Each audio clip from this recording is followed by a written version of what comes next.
Fans de suspense, de buts, de rebondissements ou tout simplement de football, restez devant votre écran pour suivre ce résumé. En effet, l'Olympique Saint-Quentinois reçoit l'AS Aulnois-Aymeries Football, une équipe qui avait fait du mal à nos joueurs locaux au match aller avec une défaite 3-1 concédée à l'extérieur. C'est donc avec une volonté sans pareille que les hommes de Raymond Robbe sont entrés sur le terrain et dès l'entame de cette rencontre, l'avantage est clairement pour eux face à une équipe obligée de jouer les contre-attaques.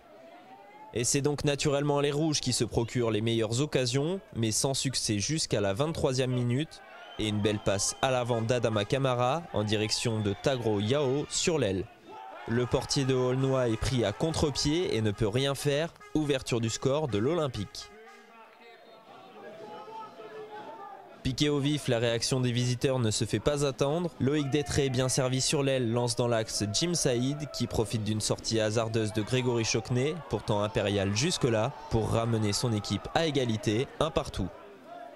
Les Saint-Quentinois remettent le pied sur le ballon, mais malgré une domination offensive, le score en reste là et les deux équipes rentrent à la mi-temps sur un résultat nul. Au retour des vestiaires, le match s'équilibre. Des actions de part et d'autre permettent au public de rester dans le match. Le jeu est plaisant, mais aucune équipe ne se détache. Il faudra attendre la 11e minute et une belle phase de jeu de Aulnois pour que survienne le premier événement de la période. Un acte d'anti-jeu de Michel Gomez Montero, bien suivi par l'arbitre, est aussitôt sanctionné d'un carton rouge. Aulnois est réduit à 10 jusqu'à la fin du match. Sentant sa chance, le tacticien de l'OSQ Raymond Robbe fait entrer Émile Tiakan en remplacement de Youssef Silla aux avant-postes. Un coaching payant dès sa première action. Bien lancé sur le côté, l'attaquant olympien centre à suivre. Personne n'est à la retombée du ballon, si ce n'est un gardien malchanceux qui relâche la balle dans son propre but. 2-1 pour l'OSQ qui concrétise sa supériorité numérique.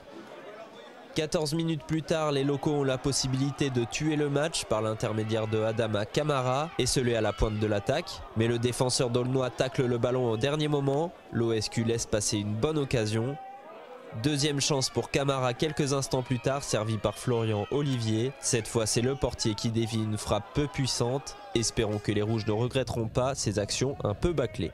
La tension monte dans les tribunes à mesure que l'on approche de la fin du match. En défense, les Saint-Quentinois eux aussi craignent un retour de Aulnois. Et sur une belle montée de balle de Tony Terry, Jérémy Romanchko, arrivé lancé, ne peut que tacler. Il emmène tout sur son passage et l'arbitre accorde aux Bleus un pénalty assez généreux. Sur les images, on voit bien que le défenseur olympien prend le ballon en premier. Le pensionnaire d'Aulnois fait jouer son expérience pour permettre à ses coéquipiers de revenir dans le match. De partout et 8 minutes à jouer, tout est à refaire.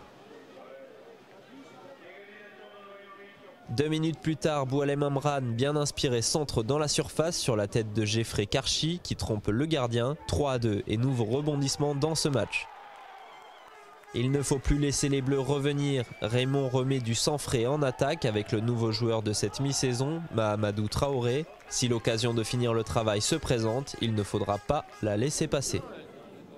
Et les Bleus vont une nouvelle fois faire trembler les supporters saint-quentinois. Sur un coup de pied arrêté bien tiré dans la surface, Grégory Chocnet ne parvient pas à se saisir du ballon. Amran Boualem sauve son camp et dégage le ballon. Avertissement sans frais pour la défense olympienne.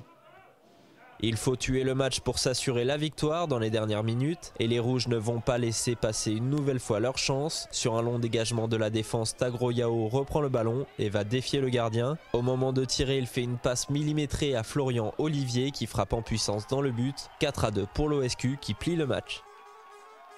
Au bilan comptable, c'est une très belle opération pour Saint-Quentin qui remonte à la 6e place au classement et qui surtout se détache de la zone des relégables. Si le trio de tête est loin devant, le club peut s'offrir néanmoins une belle place dans la première partie de classement avec une bonne fin de saison. Une très belle performance pour une équipe qui dispute, rappelons-le, sa première saison en CFA2.